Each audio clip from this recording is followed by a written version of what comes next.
얼마 전에 신학자 한 분이 우리 교회에 대해서 질문을 하셨습니다.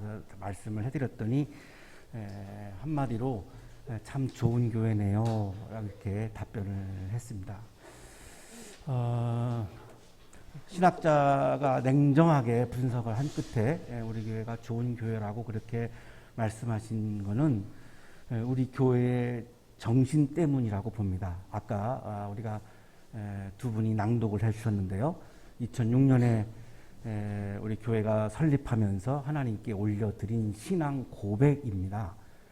그 고백 위에 세워져 있기 때문에 우리 교회가 굉장히 건강하고 바람직하고 그렇게 좋은 교회로 지금 16년 동안 청년 선교 역할을 잘 그렇게 감당하고 있다라고 그렇게 생각이 듭니다.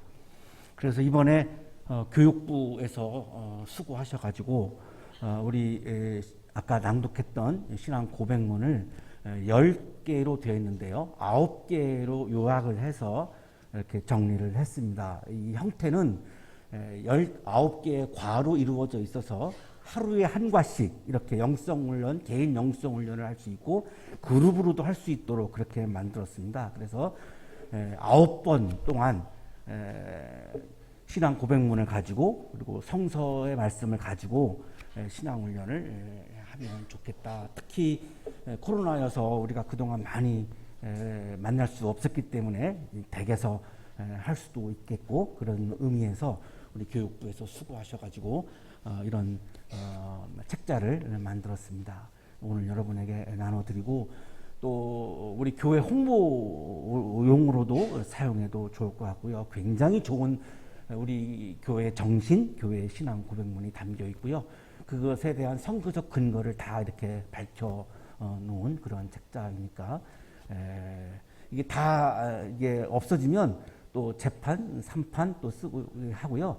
그리고 몇 년 후에는 좀 업그레이드, 내용도 좀 업그레이드해서 계속적으로 이게 끝난 게 아니고 계속해서 진행형으로 그렇게 생각을 하면 좋을 것 같습니다. 옆에 있는 분하고 인사하실까요? 우리 교회 좋은 교회입니다. 그래서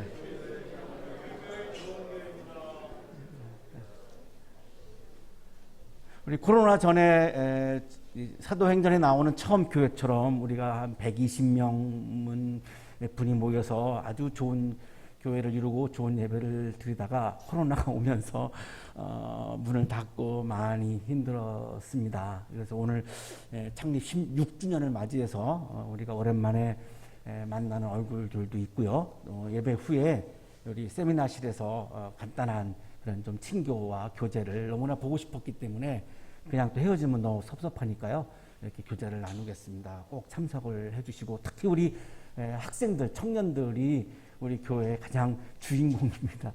같이 참석을 해주시고 우리 교회 어른들이 어려운 분들이 없어요. 그냥 편안하게 이렇게 오셔서 같이 교제를 나누시면 좋겠습니다.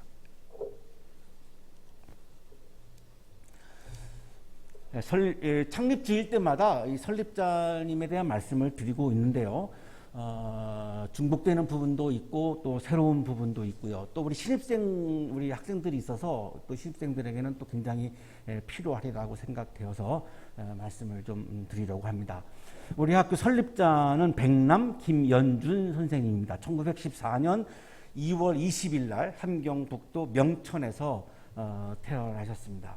부친은 김병환 장로님, 모친은 김성년님인데 이 김병환 장로님은 김좌진 장군을 도와서 독립운동을 하다가 이제 독립운동이 어려워지면서 이제 명천으로 이동하셔서 거기서 무역도 하시고 이렇게 생활을 하시다가 자기 사재를 털어서 명천 교회를 이렇게 세우셨습니다. 그래서 굉장히 아주 일찍이 기독교 신앙을 받아들인 그런 가정이라고 우리가 볼 수 있습니다. 이 부분은 처음 드리는 말씀이고 요즘 제가 굉장히 주의 깊게 들여다보고 있고 좀 시간이 많이 걸릴 것 같습니다. 우리 설립자님의 신앙이 내세보다는 현세, 고백보다는 실천을 더 중요시하는 신앙의 소유자십니다.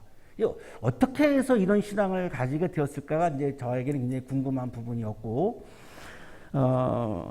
우리 기독교 신앙에는 내세를 더 중요하는 신앙이 있고 현세를 더 중요하는 신앙이 있습니다. 이게 다 어떤 게 틀렸다 맞다가 아니고 다 우리에게는 필요한 겁니다. 그 다음에 고백을 강조하는 신앙이 있고 실천을 강조하는 신앙이 있습니다.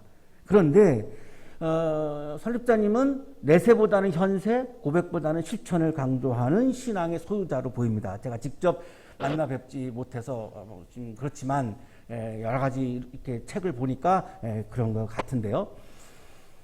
그런 신앙을 가지게 된 것은 제가 볼 때는 선교사님들의 역할이었다고 보여집니다. 선교사님들의 영향이었습니다. 그래서 이 외국의 선교사가 우리나라에 들어와서 선교를 할 때에 선교지를 교단별로 분할했습니다. 잘못하면 이게 싸움이 벌어지고 경쟁이 벌어지니까 어느 지역은 어느 교단이 맞고 어느 지역은 어느 교단이 맞고 굉장히 합리적이죠. 외국의 선교사들이 정말 잘한 거예요. 안 그러면 선교지를 놓고 교단끼리 전쟁을 할 수가 있기 때문에 굉장히 협상을 통해서 이거를 이렇게 잘 정리를 했습니다.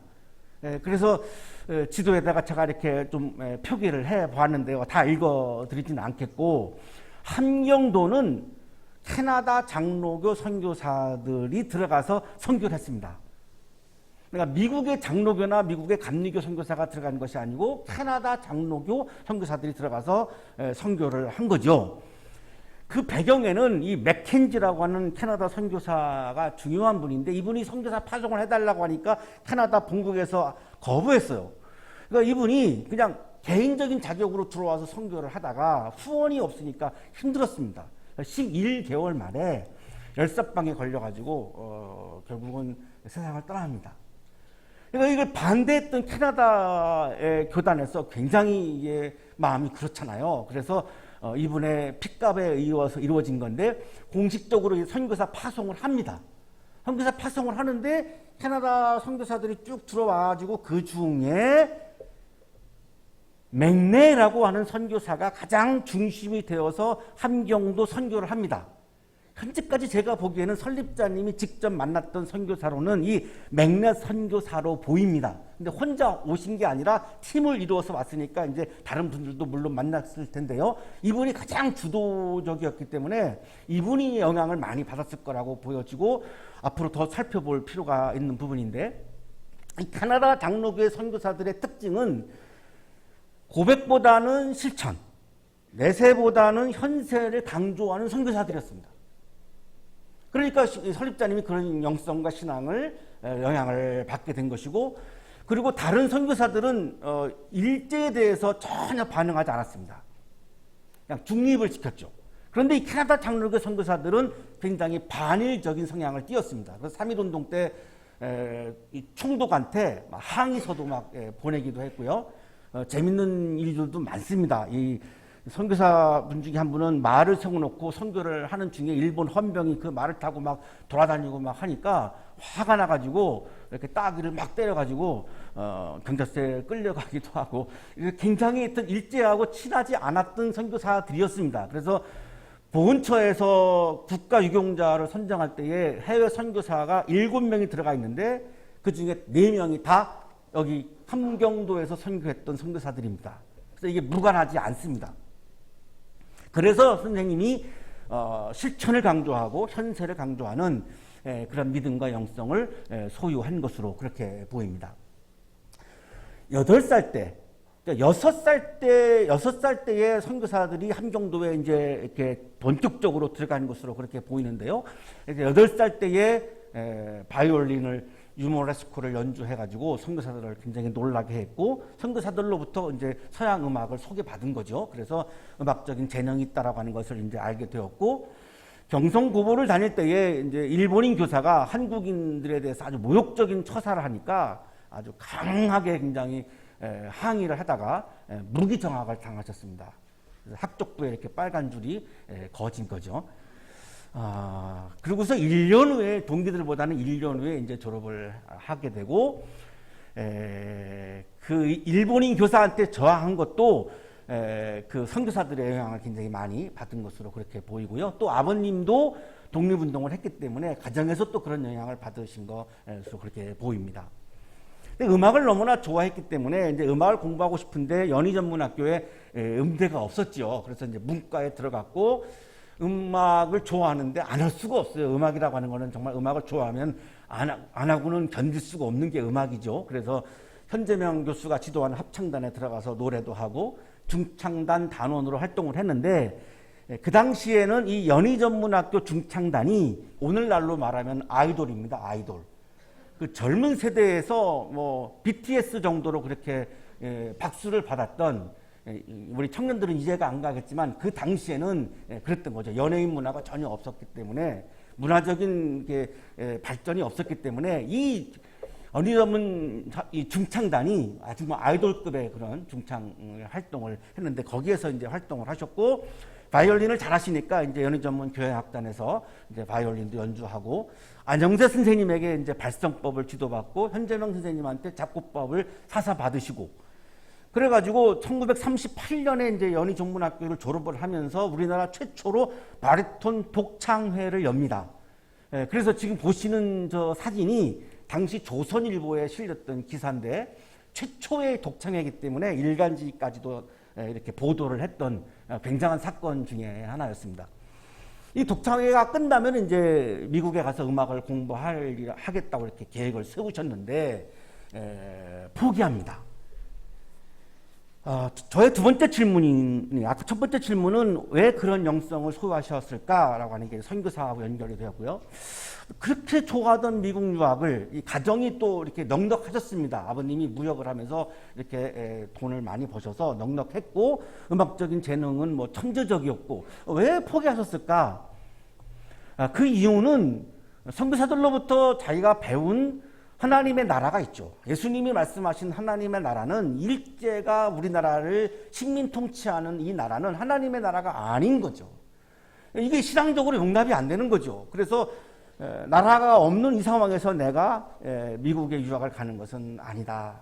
나라를 버릴 수 없다. 그래서 이거를 그냥 아마 굉장히 마음 아팠을 겁니다. 아마 제가 보기에는. 그래서 그걸 포기하죠. 그리고 묵상을 해보니까 인문학이나 예술 분야는 우리가 일본보다 훨씬 더 그 당시에 앞서 있는데, 왜 우리가 일본의 식민지를 살까? 기술이 부족하기 때문이다.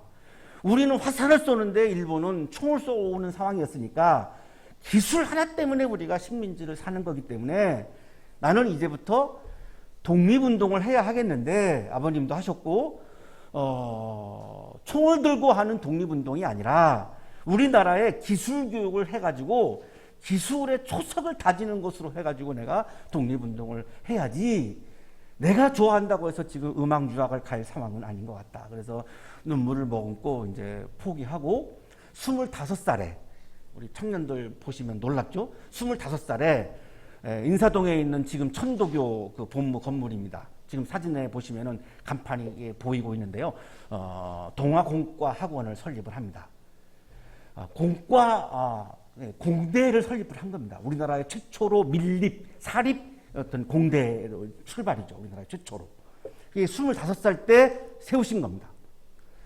이렇게 말씀하십니다. 선비정신만 강조하고 정의를 천하게 여긴 조선왕조 500년의 역사를 되돌아볼 때, 그리고 세국정책으로 인하여 인위적으로 근대화의 길이 차단되었던 우리의 최근세사를 생각할 때, 사실 우리는 일본의 사정과는 너무나도 대조적이었다는 점을 부인할 수 없다. 여기서 나는 구국 민족운동의 실현 방법은 교육 중에서도 바로 과학기술 교육이 되어야 한다는 구체적인 지표를 찾아내기에 이르렀던 것이다. 이 말씀을 분석을 해보면 독립운동을 내가 기술교육을 마련해 놓은 것으로 해야 되겠다라고 하는 그런 심정이 아주 잘 나타나 있죠. 그리고서 1959년 2월 26일 날 이제 종합대학교로 우리 학교가 승격을 하게 되고, 3월 21일 날 초대 총장으로 취임을 하면서 건학 이념을 사랑의 실천으로 정합니다. 이게 세 번째 질문인데요. 왜 건학 이념을 사랑의 실천으로 하셨을까? 당시 이승만 대통령이 방문해서 사랑의 실천 시호를 써가지고 우리 학교에 주시고 있는 그런 사진을 우리가 보고 있는데요. 선생님은 믿음이 있었죠. 신앙이 있었습니다. 신앙은 현실 그 너머를 보는 거죠. 아직의 세계에서 이미의 세계를 바라보는 것이 우리 기독교 신앙이고 믿음입니다. 지금은 우리가 식민지지만 이미 우리가 해방되었고 자유가 이루어졌음을 믿음의 눈으로 보신 거예요. 확신하신 거예요. 그러면 해방이 된 다음에 독립이 이루어진 다음에 그럼 그 다음에는 어떻게 할 거냐? 그 다음에 우리 모든 대한민국의 국민들이 행복하게 살아가려면 어떻게 이루어져야 되는 것이냐? 그 답은 하나님 나라였습니다. 그 하나님의 나라가 청산의 살리라에도 담겨 있고 비가에도 담겨 있습니다. 근데 그 하나님의 나라를 이루려면 그러면 구체적으로 이렇게 뜬구름 잡는 거 하면 안 되고 구체적으로 하나님의 나라를 지금 여기에 이루려면 어떻게 해야 되는가? 그 방법론은 사랑의 실천이다라고 보신 거죠. 그래서 사랑의 실천이라고 하는 건화기념을 세우고 사랑의 실천자가 됩시다라고 하는 초대 총장으로서의 처음 훈시를 이제 하시게 된 겁니다. 내가 젊은 시절부터 일찍이 사랑의 실천에 대하여 깊이 생각하게 된 것은 나름대로 기독교를 보는 관점이 있었기 때문이다. 그 당시 내가 보기에는 기독교를 믿는 사람들이 기독교를 믿지 않는 사람들과 크게 다른 것이 없는 것처럼 보였다. 다만 다른 점이 있다면 예배당에 나간다는 것과 나가지 않는 것 정도뿐이었다. 그러니 내가 보기에는 똑같다는 생각을 할 수밖에 없었다. 왜냐하면 기독교인은 입으로만 사랑이라고 말할 뿐 실천하는 게 별로 없는 것처럼 보였기 때문이다. 미국의 카터 대통령과 지금 굉장히 사진을 여러 차례 찍으신 걸 보면 굉장히 교본이 두터운 것으로 보이는데요. 이 카터 대통령도 집 없는 사람들한테 집을 지어주는 이런 봉사활동을 많이 하고 사랑의 실천을 많이 하시는 분이어서 아마 그것이 굉장히 두 분을 가깝게 한 것이 아닌가 그렇게 보이는 장면입니다. 그래서 비록 기독교를 믿는 사람이라 할지라도 사랑을 행동으로 옮겨야만 참된 사랑을 실현하는 것이라고 생각하여 사랑의 실천에 관심을 가지게 되었던 것이다. 그 다음 질문은 그러면 사랑의 실천이 기독교의 핵심이라고 말할 수 있는가? 이 질문이죠. 사랑의 실천이 고백이 강조가 안 되고 실천에 강조를 두는 사랑의 실천이 그러면 기독교의 신앙의 핵심이라고 볼 수 있는가라고 하는 질문입니다. 그 질문에 대한 답을 오늘 우리가 성서에서 찾으려고 하는 건데요. 결론적으로 말하면 사랑의 실천이 기독교의 핵심입니다. 그런데 우리가 이걸 실천을 굉장히 그동안 간과해 왔던 거고 이걸 앞서서 이런 통찰을 가지고 우리에게 가르침으로 주셔서 굉장히 놀랍기도 하고요. 신학훈련을 안 받으신 분이 이렇게 통찰하신 것은 사실 쉽게 그렇게 보여지지는 않습니다. 이제 한 가지 살 길이 있다면 그것은 범우주적 사랑의 실천만이 있을 뿐이다. 그것이 구원주 그리스도의 길이다. 사랑의 실천이 인간적으로 말씀하신 게 아니죠. 사랑의 실천이 그리스도의 길이다라고 보신 거죠. 예수님은 사랑을 강의하신 분이 아니고 사랑을 학문적으로 정리하신 학자가 아닙니다. 십자가 아까 우리 굉장히 그 십자가 얘기가 나와서 눈물을 흘리는 우리 식구들도 계시는 것을 제가 보았는데 예수님이 십자가를 주신 것은 사랑의 실천이죠. 실천하신 거죠. 사랑의 실천의 아주 극치죠. 선생님은 그걸 딱 보신 거죠. 사랑의 실천이 뭐냐? 그게 그리스도의 길이었다. 그렇다면 그리스도인은 그거를 따라가는 게 그리스도인이 아닌가라고 하는 이런 통찰을 하신 거죠. 사랑의 실천은 내세가 전제된 사랑이 아니라 현존하는 인류 사이에 게재되어 있는 반목과 갈등과 야곱강식의 냉엄한 질서라든지 이런 것을 극복하고 이겨낼 수 있는 가장 중요한 가치 척도로서의 사랑이다. 내세보다는 현세를 지금 굉장히 강조하고 계시죠. 나라를 위한 독립운동으로 기술교육을 하신 거고 지금 여기에 이루어지는 하나님 나라 운동으로 사랑의 실천을 강조하신 겁니다. 이 두 가지로 딱 요약할 수 있습니다. 기술교육, 사랑의 실천. 기술교육은 독립운동, 사랑의 실천은 하나님 나라 운동. 그러니 우선 땅 위에 천당을 만들도록 애써야 합니다. 이런 표현 찾아보기 어렵습니다. 굉장히 과감하게 말씀하신 건데요. 이게 바로 지금 여기에 이루어지는 하나님 나라인데 예수님이 말씀하시는 거죠. 하나님 나라가 가까이 왔다. has come, 앵기켄 예수님의 첫 설교. 예수님의 첫 설교가 이 땅에 이루어진 하나님 나라를 설교하셨기 때문에 이 말씀이 그 말씀과 똑같은 말씀입니다. 이 땅 위에 천당을 만들도록 애써야 합니다. 우리는 지상에 천당을 만들지 못하는 한 모두가 죄인입니다. 지금 여기에 사랑의 실천을 통해서 하나님의 나라를 이루지 못한다면 우리는 죄인입니다. 이렇게 말씀한 거죠. 이것이 예수님이 강조하신 지금 여기에 이루어지는 하나님 나라와 아주 일치를 하고 있습니다. 그래서 기독교의 핵심이라고 분명하게 말씀드릴 수 있습니다. 오늘의 성서일과 본문인 요한일서 4장은 사랑의 실천을 강조하고 있죠. 아까 읽으실 때 그냥 마음에 막 이렇게 와닿았을 것이라고 생각을 하는데 요한일서 4장을 묵상하기 전에 오늘은 이 사랑의 실천을 강조하는 복음서에 있는 황금률을 묵상하려고 합니다. 그 이유는 요한은 예수님의 말씀을 다시 이제 새로운 버전으로 이제 해석을 한 거고 오리지널은 예수님의 말씀인데 과연 사랑의 실천이 기독교의 핵심이냐라고 하는 이 질문을 우리가 풀으려면 예수님을 말씀을 보아야 할 필요가 있고 예수님의 말씀 중에 핵심인 걸 봐야 되는데 황금률은 예수님의 말씀 중에 핵심 중에 핵심입니다. 그래서 이거를 먼저 좀 묵상하려고 하는 거고 요한일서 4장은 지난번에 또 우리가 이 성서 일과가 주어져서 묵상한 적이 있습니다. 그런데 지난 목요일 채플에 마태복음을 가지고 이제 말씀을 나누고 있는데 황금률을 가지고 지난 목요일 날 제가 설교를 하면서 우리가 성서 일과에 이 황금률이 없어요. 그래서 우리가 주일 예배 때 황금률을 함께 말씀을 나눈 적이 한 번도 없어요. 그래서 우리 사랑의 실천에 대한 질문에 대한 답이 딱 여기 있기 때문에 제가 목요일 날 이게 우리 교인들하고도 나눠야 되겠다 이런 마음이 들어서 황금률에 대한 말씀을 먼저 좀 나누려고 합니다. 오늘이 교회 창립 16주년이어서 예수님의 산상설교의 요약, 산상설교의 결론, 산상설교의 절정이라고 불리우는 이 황금률을 좀 우리가 묵상할 필요가 있습니다. 마태복음 7장 12절 한 절을 황금률이라고 부릅니다.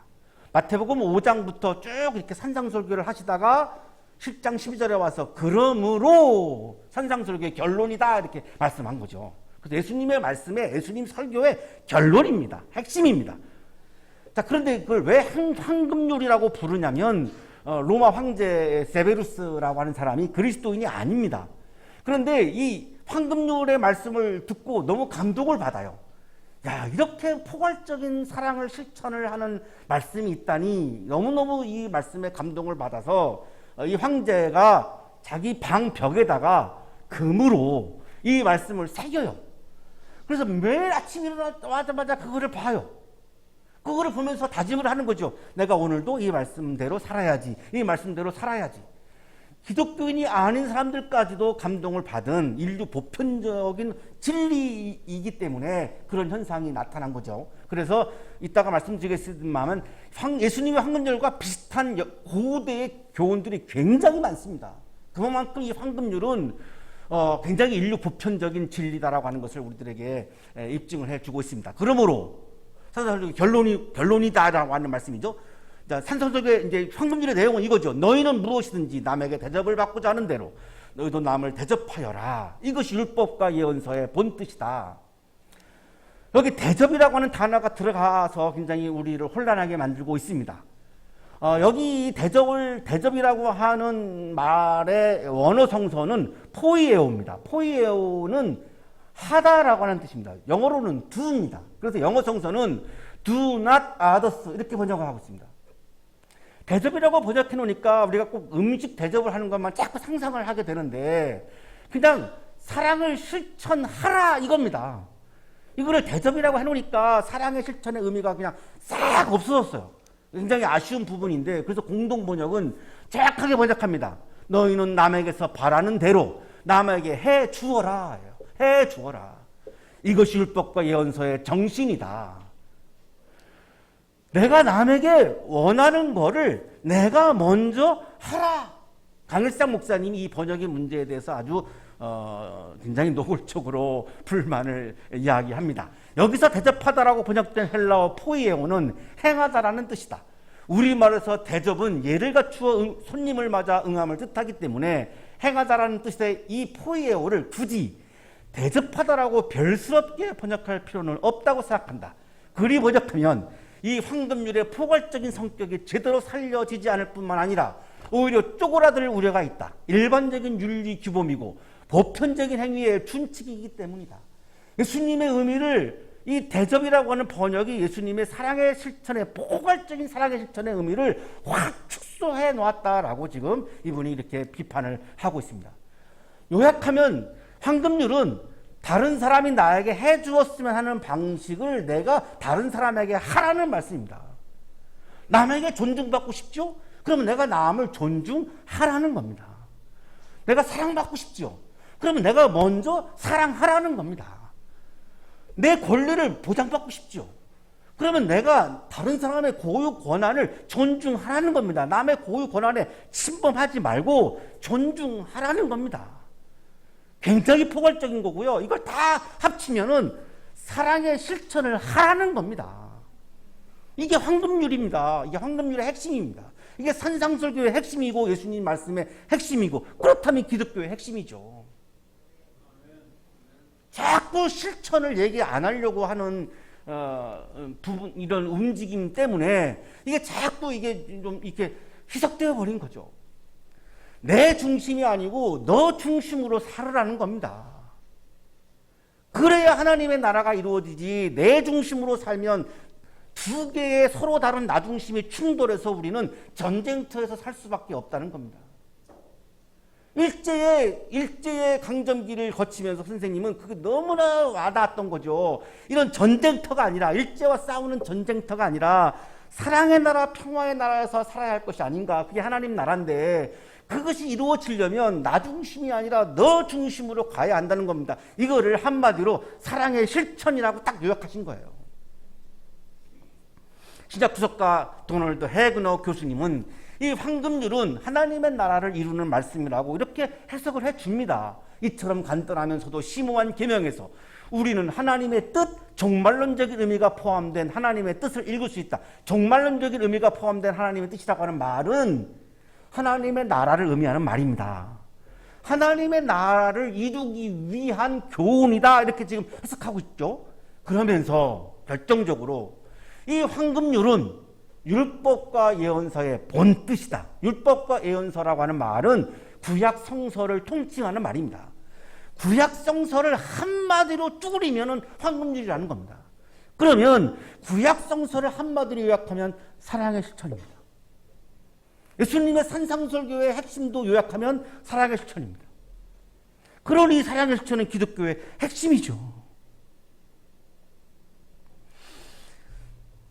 구약 성서를 다 지킨 것과 똑같다는 겁니다. 황금률을 지키면, 나 중심을 너 중심으로 전환하면 구약 성서의 계명을 다 지킨 것과 같다는 겁니다. 하지만 황금률의 계명을 지키지 아니하면, 나 중심을 너 중심으로 전환하는 데 실패하면 구약에 나오는 세세한 세부적인 계명들을 암만 지켰다 할지라도 그거는 구약의 계명을 지킨 것이 아니다라고 하는 말씀입니다. 그러니 이 황금률, 사랑의 실천은 신구약을 통틀어서 핵심이 되는 겁니다. 그래서 예수님이 가장 큰 계명은 하나님을 사랑하라, 내 이웃을 내 몸과 같이 사랑하라, 이렇게 말씀하셨거든요. 예수님도 가장 큰 계명으로. 하루는 헬라인 무역상이 주전 1세기의 아주 위대한 선생님 랍비인 힐렐, 유대인이고요. 유대인 랍비입니다.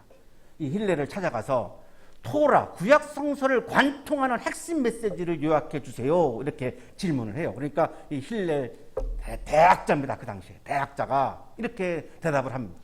너에게 해로운 것은 네 이웃에게도 행하지 말라. 이것이 전체 율법이며 그 나머지는 율법에 대한 주석일 뿐이다.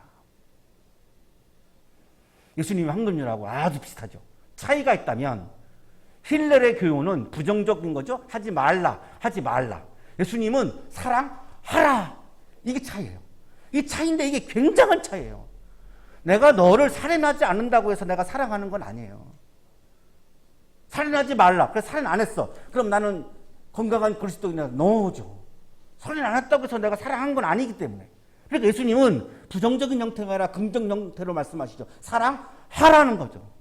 2세기 문서입니다. 12사도의 교훈집인데요. 이걸 디다케라고 하는 교훈서인데, 여러분들에게 일어나기를 원하지 않는 것은 무엇이든지 다른 사람에게 하지 마십시오. 토비드라고는 외경에도 내가 싫어하는 일은 아무에게도 행하지 말아라.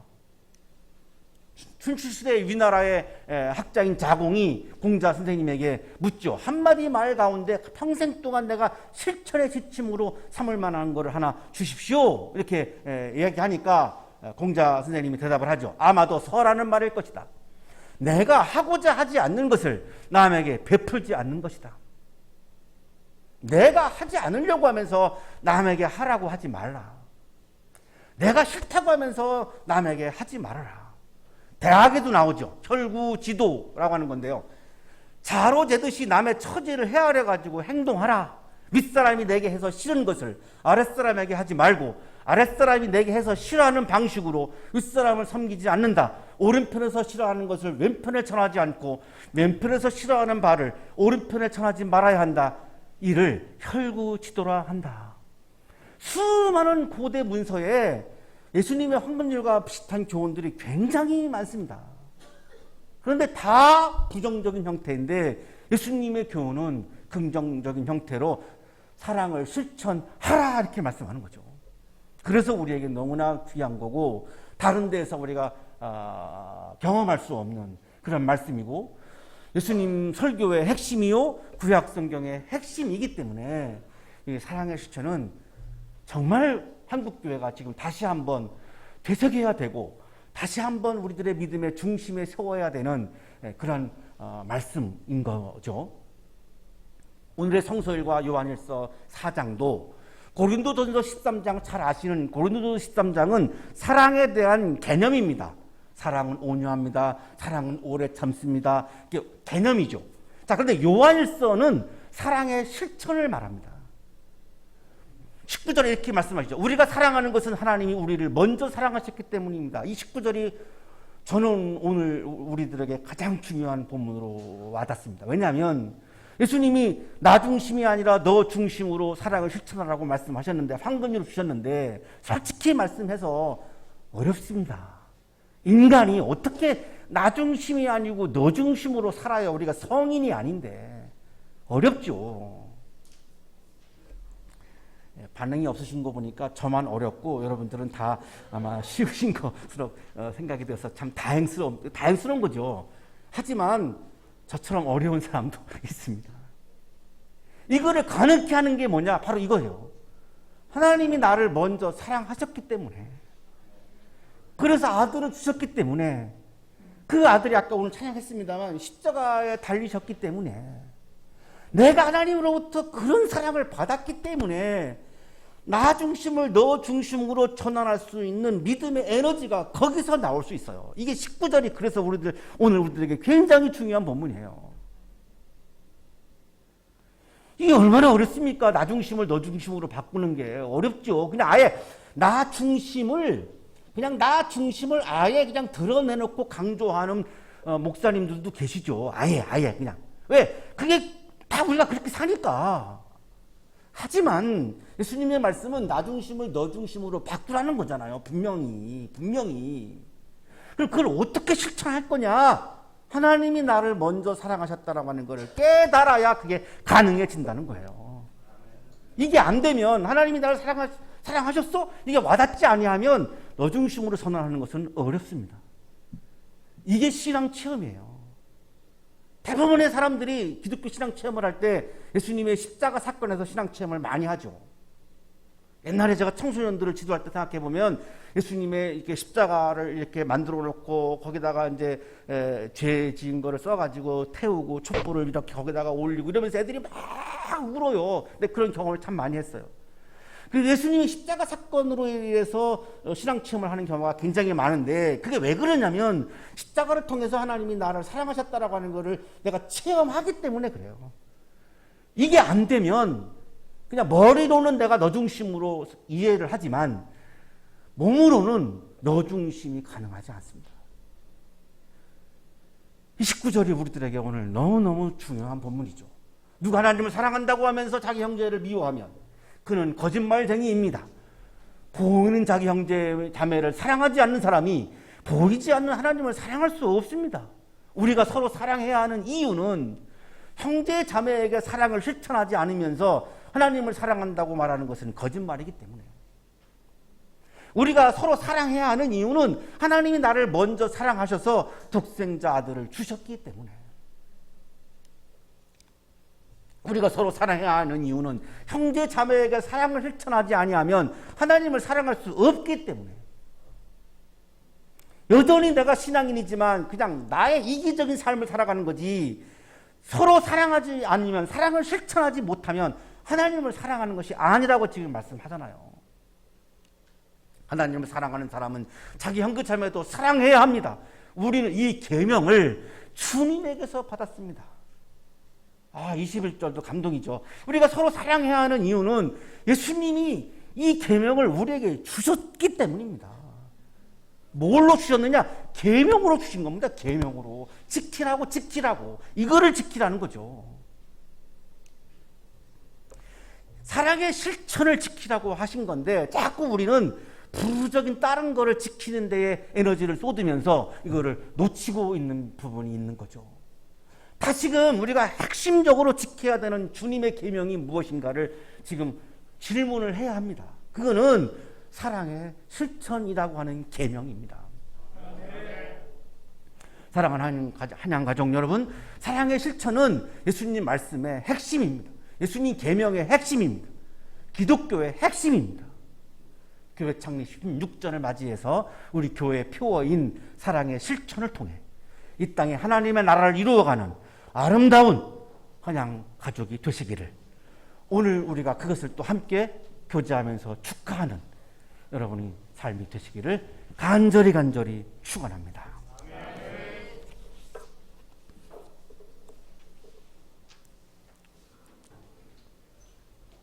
거룩하신 주님, 핵심 계명으로 사랑의 실천을 주셨지만 우리의 마음이 흔들려서 그것을 소중하게 지키지 못했음을 고백합니다. 오늘 다시 한번 말씀을 통하여 사랑의 실천이라는 계명을 우리의 마음에 가득 채우고 그것을 실천하는 과정에서 하나님 나라의 기쁨이 충만해지는 아름다운 신앙을 경험하는 우리 한양대학교의 가족들이 되게 해 주옵소서. 예수 그리스도 이름으로 기도하옵나이다. 아멘.